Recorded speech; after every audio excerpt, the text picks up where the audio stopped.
So I am in Nice. I am in the south of France. I was supposed to vlog this whole experience, but unfortunately, I really suck at vlogging. I really need to work on that. But one of the reasons I like making these videos is because I revisit them later just to relive this whole experience. Uh, so this is not a tech forward video. Just a heads up. I know this is a tech forward channel. However, this is just one of those videos that I kind of make for myself. If you're looking for some tech in the video, this whole video is shot on the iPhone 17. A-rolls like this with me talking is directly from the front-facing camera in cinematic mode, if that's what you're looking for. But yeah, that's as far as the tech goes on this video. Why Nice? Nice is just one of those small towns that is kind of nestled between Monaco on one side and another city called Anitbes or Saint-Tropez further down. It's basically rich people's town. You will kind of see yachts and Ferraris just everywhere. That's just the site that it is. We flew in from Bombay to London first, and then we spent the night in London. So this trip had four of us: Mel, Armin, another friend of ours called Priyal, and myself. Priyal joined us in Nice directly, but it was Mel, me, and Armin on this whole trip together. We first landed into London. We spent the night in London because I had to meet a colleague. She put her papers down, so we caught up for dinner.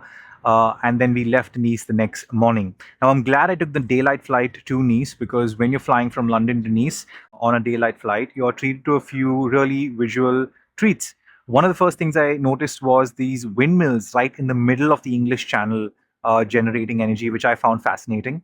And as you cross the English Channel, you reach the northern coast of France, and then you fly right through the country and then reach here, the southern coast of France. This is the Mediterranean Sea. So basically, if you swim straight in that direction, you reach the north of Africa, Algeria. This is not technically the Mediterranean Sea because if you look on Google Maps, this is actually part of the Tyrrhenian. This is part of the Tyrrhenian Sea, but it's just known as the Mediterranean Belt, and it's just popularly known as the Mediterranean Sea. Nice is basically a promenade. It's a town, as I said, nestled between rich person's town Monaco and rich person's town Saint-Tropez. But you have the airport on one direction on one side of the promenade, while you have the other towns on the other. Now, immigration took us about half an hour with an Indian passport. Once you get out of the airport, you can get a 7-day tram pass, which basically allows you to get onto the tram and the bus. But do not pick up the tram pass at the airport itself. Go to another station, which is one station away, called Grand Arenas. The tram is free from the airport to Grand Arenas because the 7-day pass is cheaper over there. You get it for about 20 euros rather than buying it from the airport itself. So where are we staying in Nice? We got an Airbnb. It's a 2-bedroom Airbnb, which we got for about 20,000 a night and split up between four of us, about 5,000 per person, which is not bad for the south of France. It is equipped with a kitchen, with a cooktop, a microwave, and most importantly, an espresso machine, which we've used and overused. So that's it, we're staying. And it's located quite nicely as well. It's like located literally 1 block away, so less than the next lane from the promenade. So you're very easily accessible to the beach. One of the first places we visited when we got here is another neighboring town called Ez, which is inland and it's a bit of a climb. How do I explain what Ez is? Let me just see what Google says. Well, Ez is a stunning medieval hilltop village on the French Riviera. This is also known as the French Riviera. And it's located about 1,400 feet above the Mediterranean Sea between Nice and Monaco, sometimes also known as the Eagle's Nest, I'm guessing during the medieval times. But it was quite an experience. It was quite a climb and it was quite a sight from up there looking at the coast. But one of the better ways of traveling around, especially if you're a solo traveler, is the Lime bikes and another company called Pony, which is similar. If you're not familiar, Lime bikes are these electrically assisted cycles that you can rent out through their app. Just scan the barcode, it unlocks the bike for you. You pay through the app, use it, and then park it at designated parking areas and finish your ride. Take a picture that you've left the bike in a good condition, and that's it. It's one of the best ways you can travel around a lot of places in Europe, and definitely the south of France is one of those places. I, however, use another company called Pony, literally the same thing. However, I prefer the Pony bikes because they're a little taller, the wheels are a little bigger. They also have a pillion seat as compared to the Lime bikes. In terms of prices, they're exactly the same, 20 euros for 200 minutes, 5 euros for 60 minutes. But I definitely used the bike a lot. Mel preferred the Lime bikes because of the smaller wheels and the basket in front. I just prefer the Pony bikes. I overused it because I rode it a lot. I rode it to a town called Antibes. which is about 20 kilometers away from Nice. And the great thing about cycling around this area is that you have bike lanes and the views are spectacular. Even if you do not have bike lanes, you can use the roads. But however, you just need to follow traffic rules like a normal motorbike and give pedestrians their right of way and just be wary of traffic rules. But most of the time, especially on the promenade, you have bike lanes, which is amazing, and the views are definitely worth the effort.